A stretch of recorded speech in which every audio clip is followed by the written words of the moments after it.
네, 다시 정리를 하면 이제 3차 추경안이 나올 예정인데 그러면 오늘 대책 얼마나 효과가 있을지 또 보완해야 할 건 없는지 경제부 오수호 기자와 좀 더 짚어보겠습니다.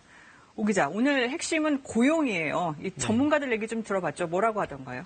대체적으로 방향은 잘 잡았다라는 건데 네. 선택과 집중을 했으면 좀 좋지 않았겠냐라는 평가가 나왔습니다. 네. 이게 여러 사업에 예산이 쪼개져 있는데 그것보다는 피해가 큰 업종에 고용유지지원금을 차라리 확 늘리는 게 효과가 더 낫지 않겠냐라는 네. 의견이 나왔고 청년 일자리 정부가 만들겠다고 했는데 이것도 대부분이 최대 6개월짜리 이제 단기거든요. 그렇죠. 그러다 보니 이제 노인 공공일자리처럼 숫자만 늘리고 효과가 좀 떨어질 수도 있다 이런 지적 나왔습니다.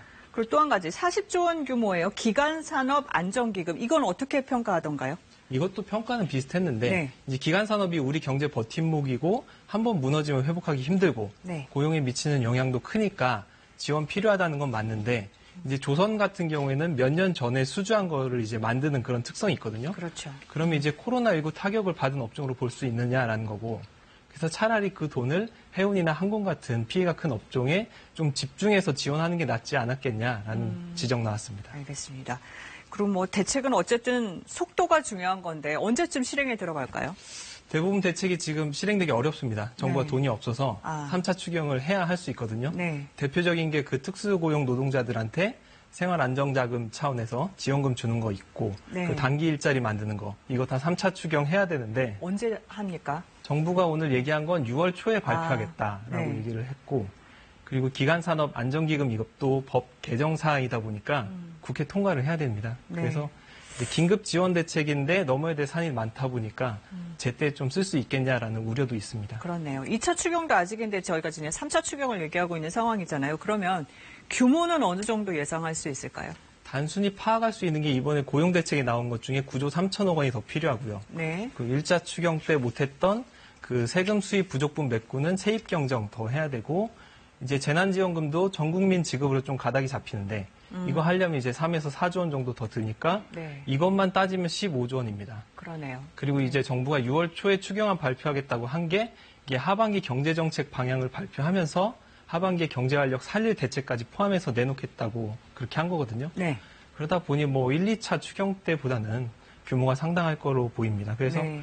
홍남기 경제부총리는 이 돈을 대부분 적자 국채 발행해서 충당하겠다 이렇게 말했습니다. 네. 뭐 적자 국채 그러면 뭐 재정 건전성 문제랑 또 연결이 될 텐데 그럼에도 우리가 주요 국가들에 비하면 좀 소극적인 거 아니냐 이런 지적도 있더라고요.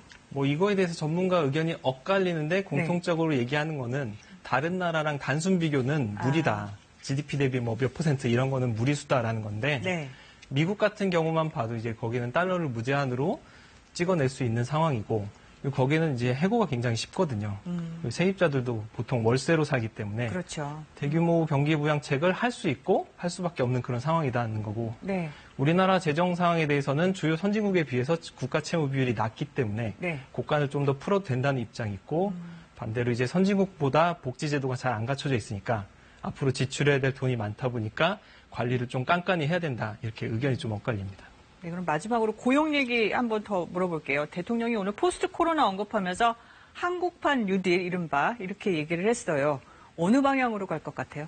오늘 문재인 대통령이 얘기를 한 거는 디지털 인프라 그리고 빅데이터 얘기하면서 이른바 디지털 뉴딜이라는 얘기를 했거든요. 네. 뭐 실례로 이제 비대면 이제 산업 활성화가 될 수 있겠고 네. 여기에 덧붙여서 홍남기 경제부총리가 얘기한 거는 생활형 SOC 그리고 사회 안전망 확충이라고 하면서 사회적 뉴딜이라는 얘기를 했거든요. 네. 그래서 아직은 좀 아이디어 차원인 것 같고 다음 달 지나봐야 좀 윤곽이 드러날 것 같습니다. 네, 알겠습니다. 여기까지 정리하죠.